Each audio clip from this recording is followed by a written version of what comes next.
आज यहाँ तक कमल राज पहुँचा है। खराब तो हो जाएगा पिताश्री, लेकिन करेंगे क्या पिताश्री? कमल मेरा भाई है, वो भी आपका पुत्र है पिताश्री।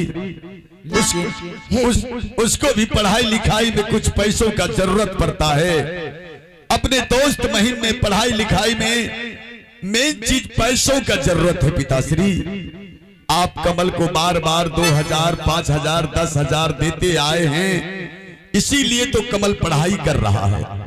लेकिन आज वो जमीन का बंटवारा करने की बात कर रहा है, तो हे पिताश्री, कमल अभी दरबार से गुस्सा करके गया है, कहीं वो गुस्सा में कोई गलत कदम ना उठा ले।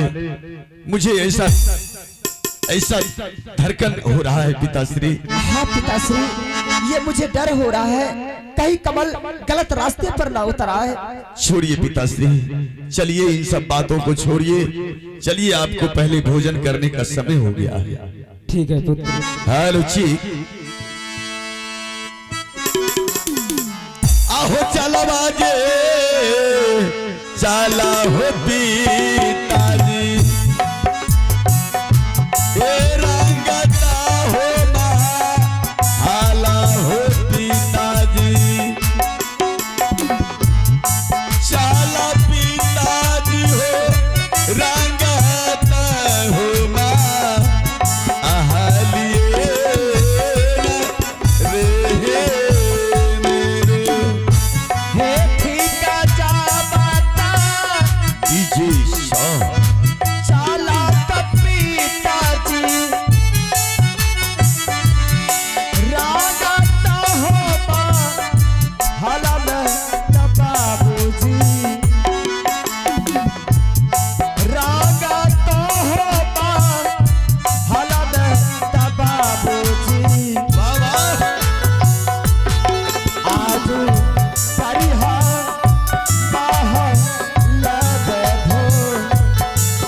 महामंत्री ने मुझे जिस रास्ते की ओर चलने के लिए बताया, मैं उस रास्ते की दूरी तय करके अपने पिताजी के मंजिल तक गया। लेकिन जब मैं पिताश्री और बड़े भैया भाभी के सामने जमीन जायदाद बंटवारा करने की बातें बोला, उस समय पिताजी क्रोध में आकर के कहने लगे, जब तक संसार में जीवित रहूंगा अपने जीते जी राज्य का बंटवारा नहीं करूंगा।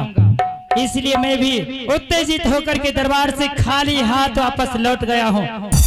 लेकिन जब तक मैं एक भी पटियाला पेक नहीं मारता हूँ, दारू शराब नहीं पीता हूँ, तो मुझे एक पल दिल और चैन में प्यास बुझती नहीं है।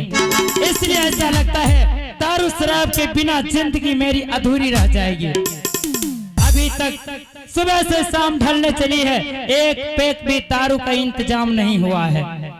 जब तक मैं दारू नहीं पीऊंगा तब तक शांति चित आनंद के साथ मुन्नी बाई के कोठे पर नहीं जा पाऊंगा। इसलिए कि इस रास्ते को भी मैं दूरी तय कर चुका हूँ। अब मैं महामंत्री से पूछता हूँ कि आखिर दारू शराब मुझे कहाँ मिलेगा। मंत्री को बुलाता हूँ दरबार में। महामंत्री, अरे बेहुदा कही का, जब तुम बगल में रहता है मैं जाता हूँ तुम्हारे कहने के मुताबिक काम करने के लिए जी। आज मैं पिताश्री के सामने में गया जी महाराज, और जमीन जायदाद की बंटवारा की बात रखा जी जी, क्यों ना। लेकिन उस प्रस्ताव को भी तोड़ दिया मेरे पिताश्री और बड़े भैया ने। लेकिन उसका कहना क्या है? उसका कहना यही हुआ बुढ़े का कि जब तक मैं संसार सागर में जीवित रहूंगा तब तक मैं अपने जीते जिंदगी राज को बंटवारा नहीं कर सकता हूँ। जब तक वो जीवित रहेंगे महाराज, मेरे पास दारू पीने के लिए दूसरा रास्ता है। अरे बेहुदा कहीं का, जब दूसरा रास्ता है तो पहले दारू पिलाओ तब रास्ते पर भेजो। ए महाराज, इस समय अगर आप दारू पीना चाहते हैं हाँ। तो मेरे रास्ते पे चलिए। कौन सा जैसे रास्ता? जैसे हम कहेंगे मेरे बातों पे चलिए, समय समय से दारू मिलेंगे। चलो बताओ तो कौन सा दूसरा रास्ता है? ए महाराज, अभी अभी महल में दादा श्री भोजन खाकर के आ रही नींद में सोए हैं। अरे वो बड़े भैया और भाभी के हाथों से सेवा करवा लेते हैं और भाभी के हाथों से 56 प्रकार का खाते मस्ती से सो जाते हैं। अगर वो जीते जी राजपाट को बांटना नहीं चाहते हैं हाँ। इसी समय आप यहाँ से जाइए दादा श्री के पास। क्या करने के लिए? ए जैसे आप यहाँ से जाइएगा हाँ। महल में दादा श्री का हत्या कर दीजिए। चुप! बेहुदा कहीं का, तुम्हें मालूम है कि दरबार में क्या पिताश्री का हत्या करने के बाद क्या महल में ठेका खुल जाएगा? इंग्लिश करे। ए महाराज, पिताश्री का मुर्गा का हत्या हो जाने के बाद हाँ। महल में समय समय से दारू मिलेंगे। कैसे रे? समय समय से दारू मिलेंगे। समय समय से आप मुन्नी बाई के कोठे पे जाएंगे। बताओ तो कैसे? जैसे महल में पिताश्री का हत्या हो जाएगा हाँ। उस हत्या के इल्जाम में बड़े महाराज को फंसाइए बड़े भैया और उसे महल से 14 बरस के लिए वनवास कर दीजिए। हाँ। ये हिमाचलपुर शहर आपके नाम से हो जाएंगे। वाह आप जिधर जिधर उंगली को घुमाएंगे वैसे वैसे यहाँ के प्रजा घूमेंगे। वाह महामंत्री। बस बेटा। हाँ? अरे बेहुदा चुप! बहादुरी दिलिए। बहादुरी मैं तुम्हें दूंगा। अपना लेट जे क्या दीजिए। तुम बिल्कुल मेरा वफादार नौकर है और इस समय आप जाइए। लेकिन इस रास्ते को भी मैं अपनाऊंगा। जी आज मैं निशी भगी रात्रि में पिताश्री के सामने उसके कक्ष में जाता हूँ। जी महाराज। अगर राजपाट के बंटवारा के बारे में मान गया तो नहीं तो अरे बेहुदा, सबसे पहले तुम हत्या का उपाय तुम कर रहा है जी। लेकिन इसके लिए तो कोई हथियार चाहिए। हथियार देंगे जी। लेकिन कौन सा हथियार है? हथियार हाँ? हथियार को 6 इंच के हो। तब 9 इंची होगा। 9 इंच हो ना। तब नहीं 10 ला। तब जर्सी होगा। जर्सी हो ना। तब मेरे पास वैसा हथियार है ना। हाँ। वैसा हथियार हाँ। जिसका कि नाम भी आपका खानदान नहीं सुना होगा। अरे खानदान? मैंने हथियारे बन लिए। अरे बेहुदा कहीं का ऐसा कौन सा हथियार है जो अब तक मैं नहीं जानता? तुम मेरे खानदान की बात करता है। महाराज उस हथियार का नाम है हाफ। हाँ। अच्छा देखो यखनी ये भागे से। लेकिन ये हथियार कहाँ है और कैसा है दिखाओ तो हथियार जरा। मार भूसखार मार। क्या हथियार तुम रखा है? जी भूसखार मार। जल्दी लेकर के आओ, देखता हूँ तुम्हारा कैसा है हप और चप। हाँ हाल डर से भागवे नहीं लियो।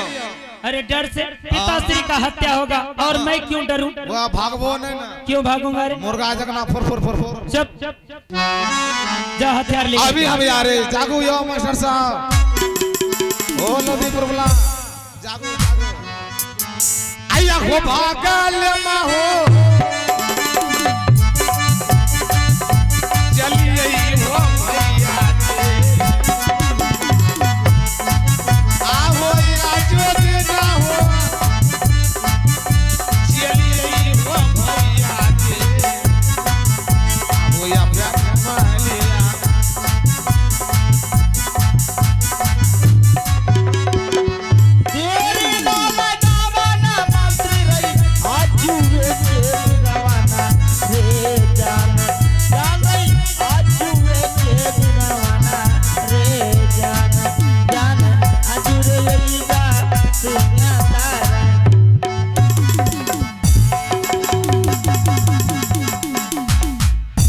देखो पगला वाया खनी भागे से।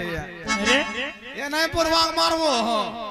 ये कौन सा हथियार है? ये मारते हैं आप नहीं भागे से। अरे इसका धार कितना मोटा है रे? धार मोटा है। हाँ? एक बार टड़ाई ली। हट!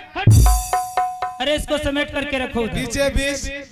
लेकिन ये चलाऊंगा कैसे? भाई चलाना है कैसे? कैसे? चलाने से पहले पीछे जकर के पकड़ना है। जकर के पकड़ लेना है। एक के बार खींचना है। हाँ आगू नहीं तो रहे। ए वो देखो कहीं ना डर पर कले जो आता नहीं तो झांकी हो। हट!